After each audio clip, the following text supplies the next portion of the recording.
आज हम डिस्कस कर रहे हैं BSc part third animal physiology and biochemistry paper से एक टॉपिक थर्मो रेगुलेशन के बारे में। थर्मो रेगुलेशन का मतलब है बॉडी टेम्परेचर रेगुलेशन, शरीर के ताप का नियम। तो टेम्परेचर रेगुलेशन के बेसिस पर हमने एनिमल्स को टू ब्रॉड कैटेगरीज में डिवाइड किया है। कुछ एनिमल्स ऐसे हैं जिनके बॉडी का टेम्परेचर कांस्टेंट नहीं होता, एनवायरमेंटल टेम्परेचर चेंजेस के साथ बॉडी का टेम्परेचर भी फ्लक्चुएट करता है, यानी शरीर के तापमान में भी वातावरण के ताप में परिवर्तन के साथ उतार चढ़ाव आते हैं। तो ऐसे जंतु जिनके शरीर का ताप नियत नहीं रहता, एक्टोथर्म या पॉइकिलोथर्म्स कहलाते हैं। इन जंतुओं को सामान्यतः कोल्ड ब्लडेड एनिमल के नाम से जाना जाता था। वर्तमान में ये शब्द इन जंतुओं के लिए उपयोग में नहीं लिया जाता। तो जो जंतु एक्टोथर्म्स हैं, पॉइकिलोथर्म्स हैं, इनके बॉडी का टेम्परेचर एनवायरमेंटल टेम्परेचर से अफेक्टेड रहता है। तो जिस प्रकार एनवायरमेंट के टेम्परेचर में चेंजेस आएंगे, उसी के अकॉर्डिंग इनकी बॉडी के टेम्परेचर में भी चेंजेस आते रहते हैं। तो ऐसे जंतुओं को एक्टोथर्म या पॉइकिलोथर्म्स कहा जाता है।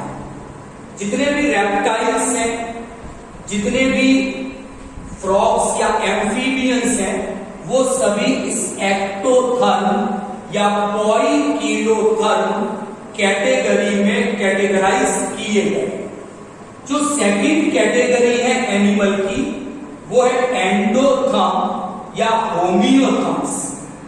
एंडोथर्म्स ऐसे एनिमल्स हैं जिनके बॉडी का टेम्परेचर कांस्टेंट बना रहता है, एनवायरमेंटल चेंजेस का बॉडी के टेम्परेचर पर कोई अफेक्ट नहीं पड़ता। यानी ये जंतु ऐसे हैं जिनके शरीर का ताप नियत बना रहता है। इन्हें होमियोथर्म्स भी कहा जाता है। इन जंतुओं को पहले वार्म ब्लडेड एनिमल के नाम से जाना जाता है। तो जो एंडोथर्म्स कैटेगरी है, उसमें बर्ड्स और मैमल्स, इन दो जो फाइलम, दो क्लासेस हैं, इनके एनिमल्स को रखा है। तो एक्टोथर्म्स में फिशेस, एम्फीबियन और रेप्टाइल्स रखे गए हैं, जबकि एंडोथर्म्स कैटेगरी में मैमल्स और बर्ड्स इनको रखा गया है। इनके बॉडी का टेम्परेचर कांस्टेंट नहीं है। एंडोथर्म्स एनिमल्स के बॉडी का टेम्परेचर कांस्टेंट बना है। अच्छा, साइंटिस्ट ने यह भी मेंशन किया कि जो एंडोथर्म्स हैं, इनके शरीर में भी जो बॉडी के कोर पार्ट, कोर यानी इंटरनल ऑर्गन, जैसे लीवर, हार्ट, तो ये जो पार्ट हैं उन्हें हम कोर पार्ट कहते हैं, जबकि जो दूसरे पार्ट हैं उन्हें हम पेरिफेरल पार्ट कहेंगे, जैसे स्किन। तो जो एंडोथर्म्स एनिमल हैं, उनके कोर टेम्परेचर और पेरिफेरल टेम्परेचर में भी डिफरेंसेस पाए जाते हैं। कि शरीर का जो कोर टेम्परेचर है, वो तो इन एनिमल में नियत या कांस्टेंट बना रहता है। एनवायरमेंटल चेंजेस का बॉडी के कोर टेम्परेचर पर कोई अफेक्ट नहीं पड़ता, कोर टेम्परेचर कांस्टेंट बना रहता है।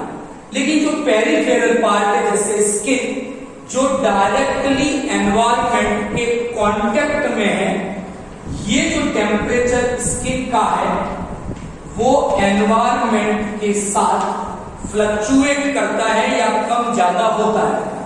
तो एंडोथर्म्स या होमियोथर्म्स ऐसे एनिमल एनिमल्स हैं जिनके बॉडी का कोर टेम्परेचर क्या रहना चाहिए, कांस्टेंट रहना चाहिए। पेरिफेरल टेम्परेचर कुछ हद तक फ्लक्चुएट हो सकता है, उसमें उतार चढ़ाव एनवायरमेंट के अकॉर्डिंग आ सकते हैं।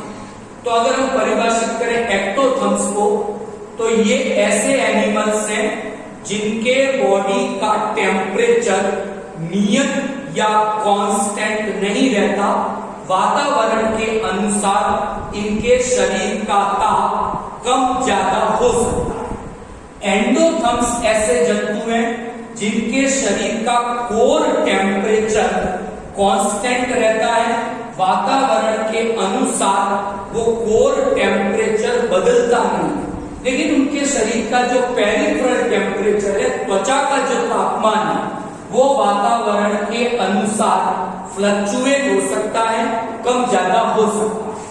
अब हम डिस्कस करेंगे थर्मो रेगुलेशन के बारे में कि जो जंतु अपनी बॉडी के टेम्परेचर को कांस्टेंट कर सकते हैं या जिनके शरीर का ताप नियत बना रहता है, उन जंतुओं को थर्मो रेगुलेटर्स कहा जाता है।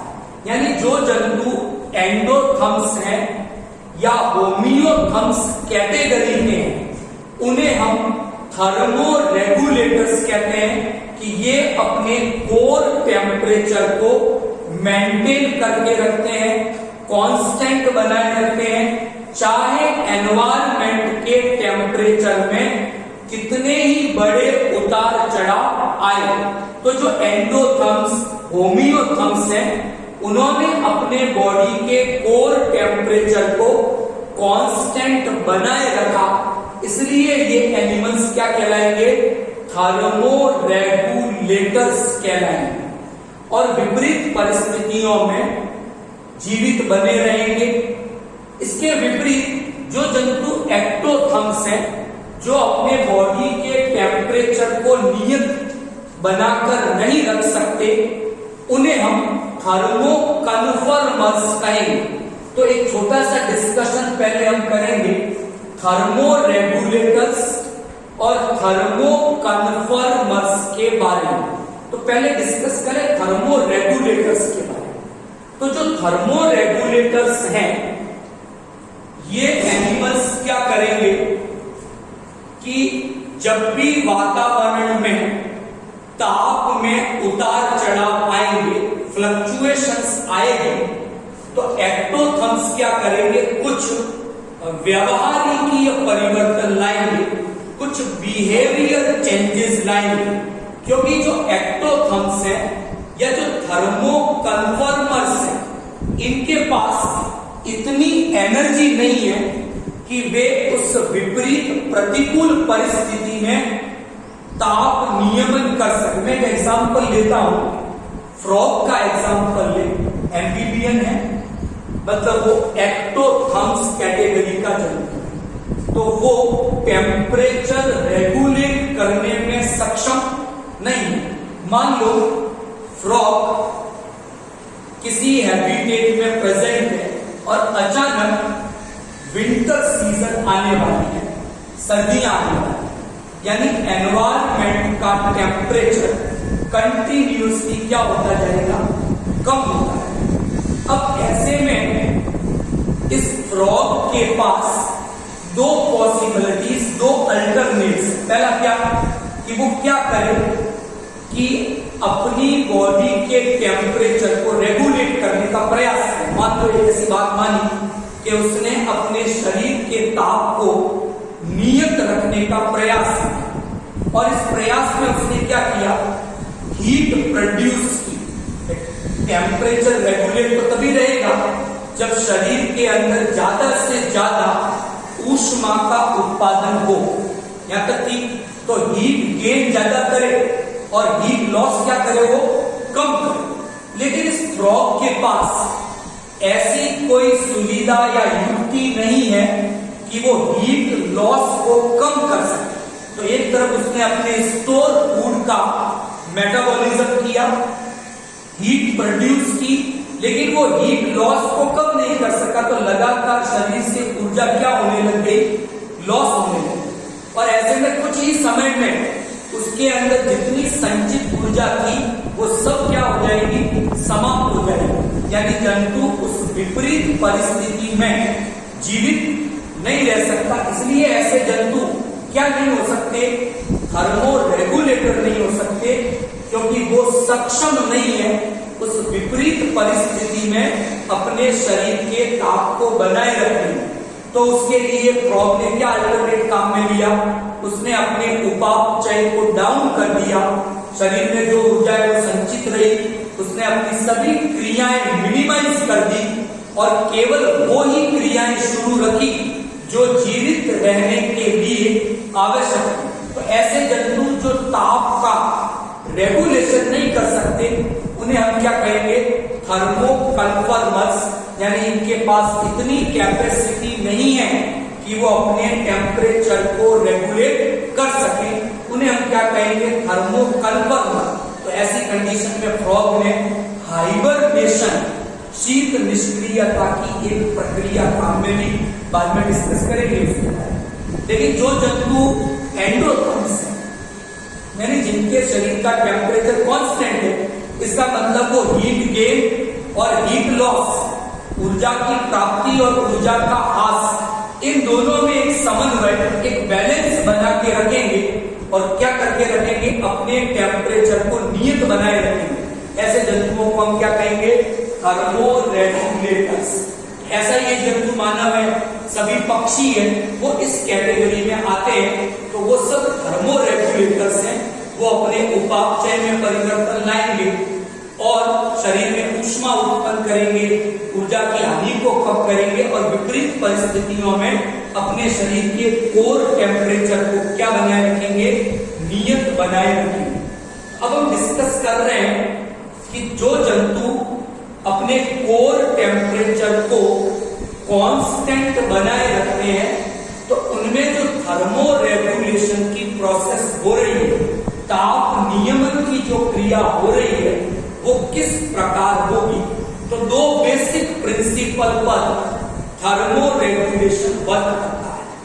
पहला प्रिंसिपल उसमें ये है, हीट गेन, ऊष्मा की प्राप्ति कितनी हो रही है, और दूसरा है हीट लॉस, शरीर से ऊष्मा की हानि कितनी हो रही है। तो वहां पर भी दो चीजें कि जो ऊष्मा की प्राप्ति होगी, जो हीट का गेन होगा, वो शरीर के कौन से भागों में होगा, कि जो भी कोर भाग में ऑर्गन प्रेजेंट है, specially liver, heart, muscles. Liver की कोशिकाएं लगातार मेटाबॉलिज्म करेगी, जो उसमें संचित खाद्य है, कार्बोहाइड्रेट, फैट, उन सब का ऑक्सीडेशन होगा और अधिक मात्रा में क्या उत्पन्न होगी, हीट। तो एक तो हीट गेन जो हो रही है वो हुई लीवर की सेल्स के अंदर मेटाबॉलिज्म के द्वारा। दूसरा ये हीट गेन हार्ट के द्वारा होगी, हार्ट लगातार पंपिंग कर रहा है, हर सेल को ऑक्सीजन पहुंचा रहा है और उसी ऑक्सीजन के कारण कार्बोहाइड्रेट, फैट, प्रोटीन का ऑक्सीडेशन होगा और हीट प्रोड्यूस। और तीसरा है मसल्स, कि मसल्स के अंदर जब कॉन्ट्रैक्शन होगा, रिलैक्सेशन होगा, तो इन पेशियों में संकुचन और शीतलन के कारण भी ऊष्मा उत्पन्न होगी। तो जो हीट गेन है वो केवल कोर रीजन के जो ऑर्गन है वहां होगी, और हीट का जो लॉस होगा वो स्पेशली किसकी सहायता से होगा, स्किन की सहायता से होगा, जो पेरिफेरल पार्ट है, परिधीय भाग। तो कोर रीजन में तो हीट गेन होगी, पेरिफेरल रीजन यानी स्किन के द्वारा उस हीट का क्या किया जाएगा, लॉस किया जाएगा।